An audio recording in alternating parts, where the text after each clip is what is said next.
Capítulo 3. O Evangelho Maltrapilho.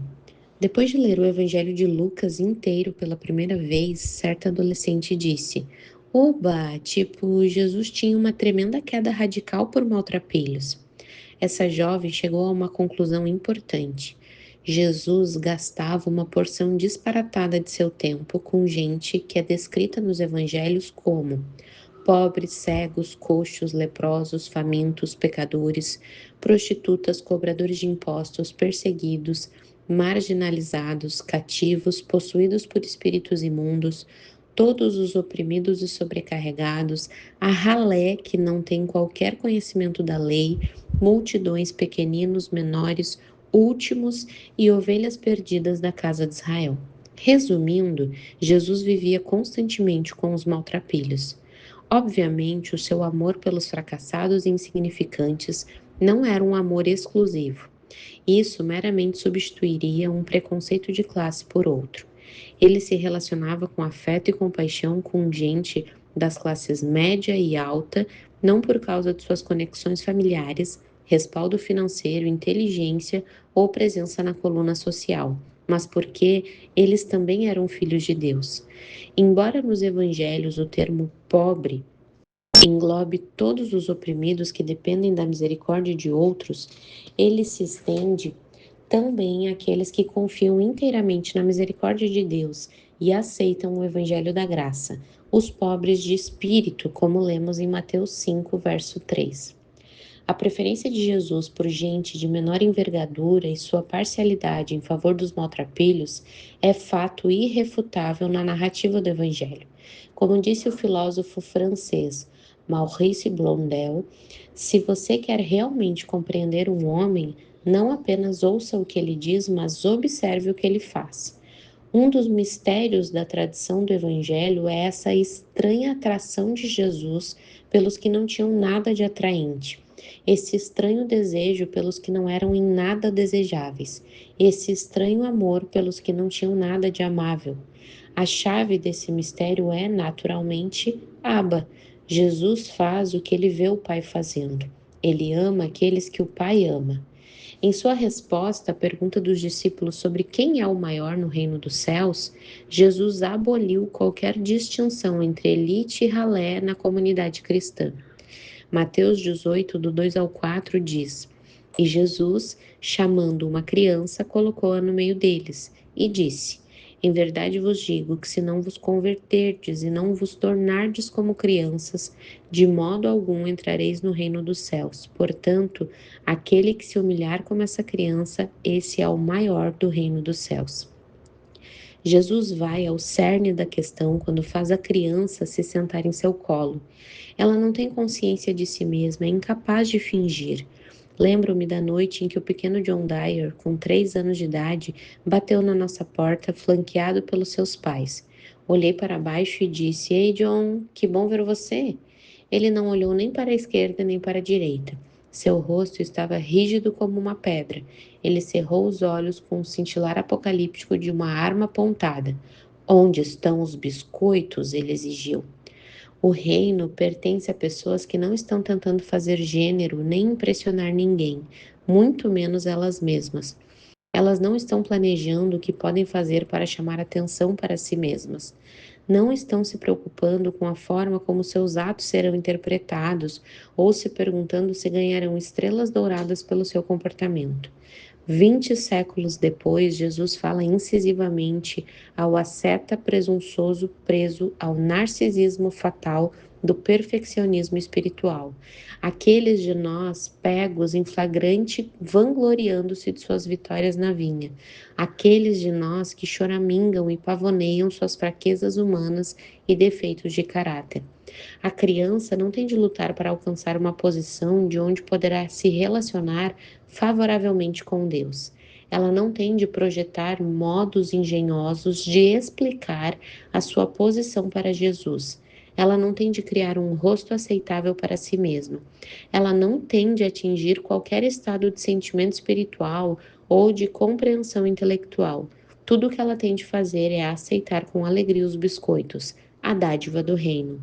Quando Jesus nos diz para nos tornarmos como criancinhas, ele está nos convidando a esquecer o que ficou para trás. O pequeno John Dyer não tem passado.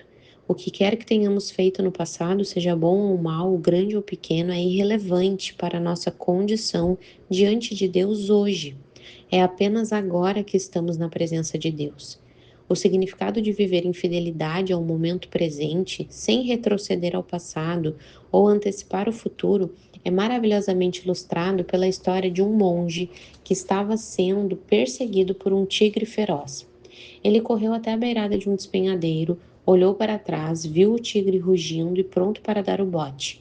O monge então notou uma corda que pendia da beira do precipício. Ele se agarrou depressa a ela e começou a descer a lateral do despenhadeiro agarrado na corda para escapar das garras do tigre. Que alívio! Essa foi por pouco. Ele então olhou para baixo e enxergou uma imensa extensão de rochas pontiagudas aguardando 150 metros abaixo. Ele olhou para cima e viu o tigre a postos no alto do precipício com as garras à mostra. Nesse exato momento, dois camundongos começaram a roer a corda. E agora, o que fazer? O monge viu um morango que se estendia ao alcance da sua mão da face do despenhadeiro. Ele o colheu, comeu e exclamou: Que delícia! Esse é o melhor morango que já comi na vida. Se ele estivesse preocupado com as rochas abaixo, o futuro, ou com o tigre acima, o passado, teria perdido o morango que Deus estava lhe dando no momento presente. Crianças não se concentram nos tigres do passado nem nas pedras pontiagudas do futuro, mas apenas no morango que está aqui e agora.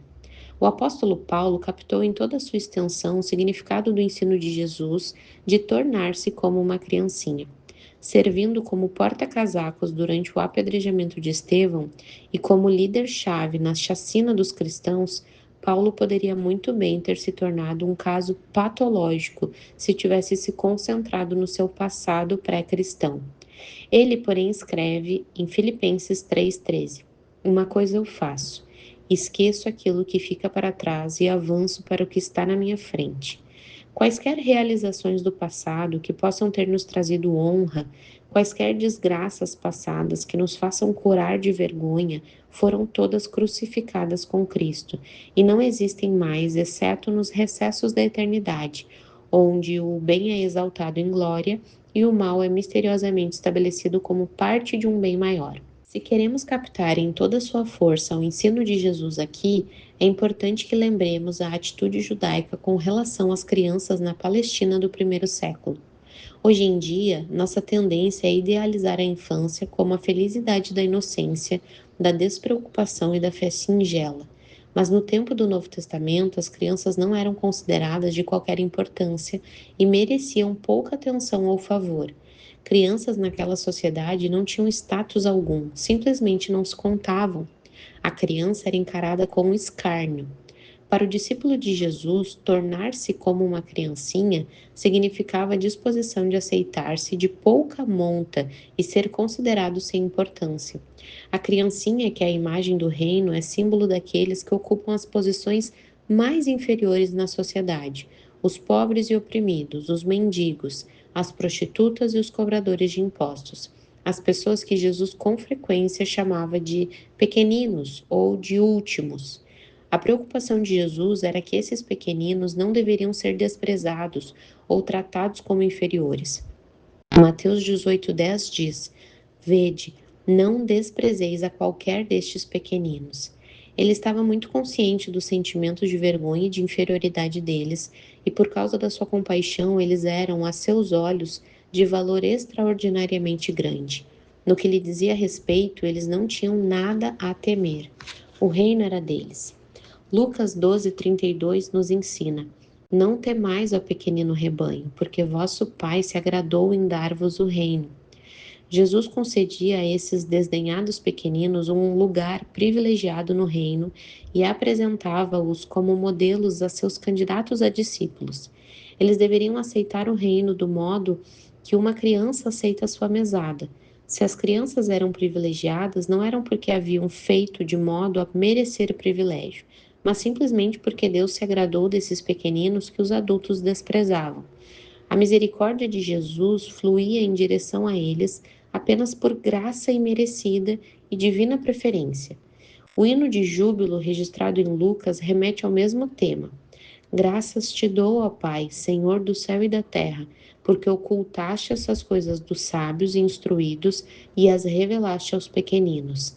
Sim, ó Pai, porque assim foi do teu agrado. Os escribas eram tratados com deferência excessiva na sociedade judaica devido à sua instrução e conhecimento.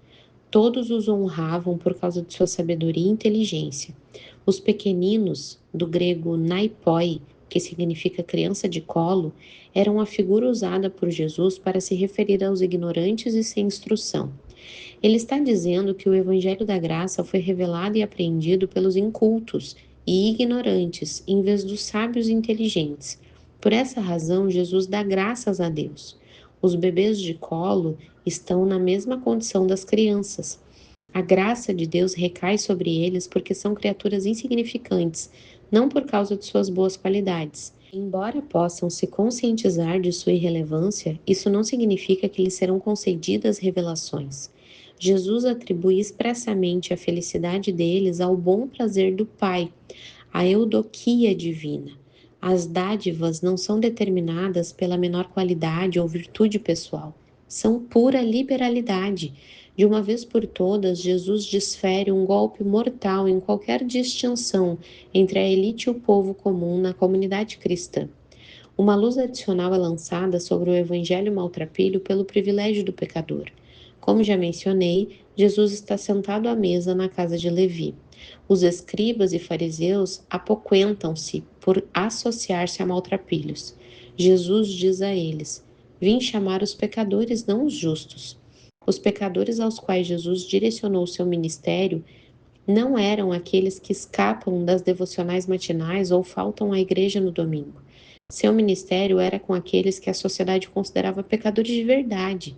Eles não tinham feito coisa alguma para merecer a salvação, ainda assim abriam o coração para a dádiva oferecida a eles. Por outro lado, os fariseus colocavam sua confiança nas obras da lei e se fechavam para a mensagem da graça. Mas a salvação que Jesus trazia não podia ser conquistada com esforço.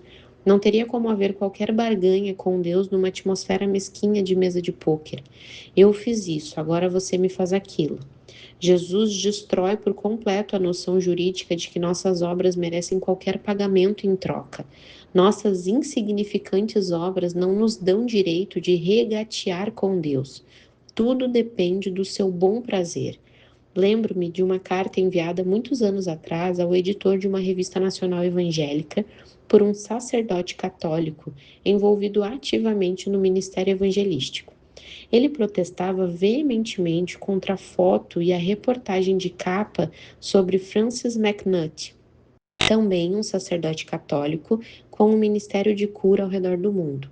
McNutt havia se casado recentemente.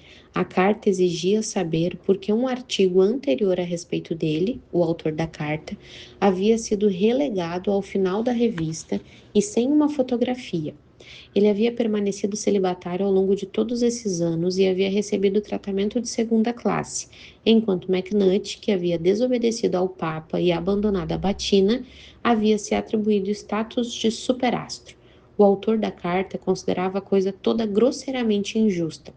Minha esposa, Roslyn, leu essa carta e observou: ecos do irmão mais velho do filho pródigo. Entretanto, esse definido desconforto diante do evangelho maltrapilho não está confinado a uma única tradição cristã.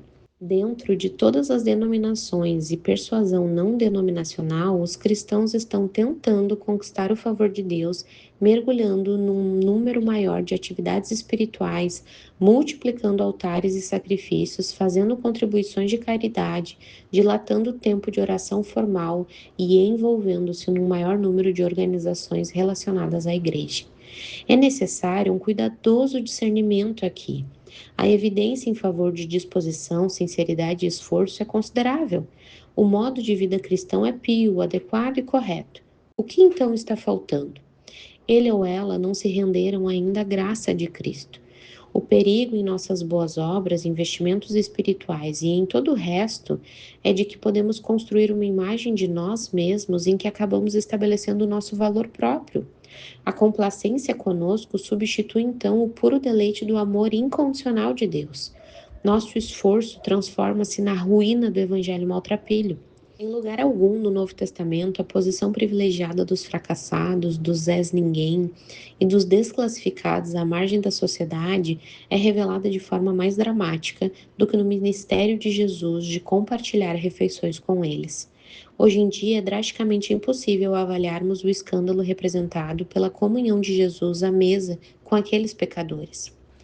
No ano de 1925, se um abastado fazendeiro de Atlanta estendesse um convite formal para que 4 escravos negros colhedores de algodão comparecessem à sua mansão para um jantar de domingo, procedido por coquetéis e seguido por longas horas de conversa, regada a cunhaque, a aristocracia da Geórgia ficaria profundamente chocada e o estado vizinho de Alabama ficaria furioso, assim como a Ku Klux Klan exasperada.